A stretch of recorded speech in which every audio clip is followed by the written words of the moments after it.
ভেতরে। ফেরেশতারা পিছু হটে গেল। একটা দৃঢ় কণ্ঠস্বর ভেসে এলো, ভয় পেও না, আমি তোমার সঙ্গী। মহিলাটি অবাক হয়ে জিজ্ঞাসা করলেন, তুমি কে? আলো উত্তর দিল, আমি সূরা আর রহমান। তুমি দুনিয়ায় প্রতিদিন আমাকে পাঠ করতে, আজ আমি তোমাকে কবরের আযাব থেকে রক্ষা করতে এসেছি।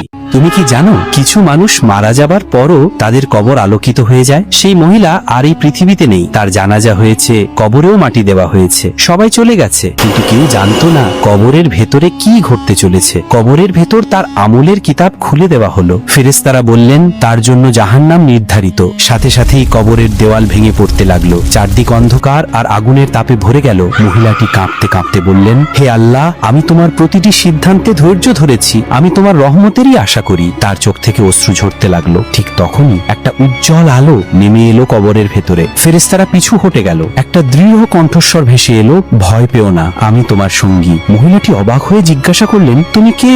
আলো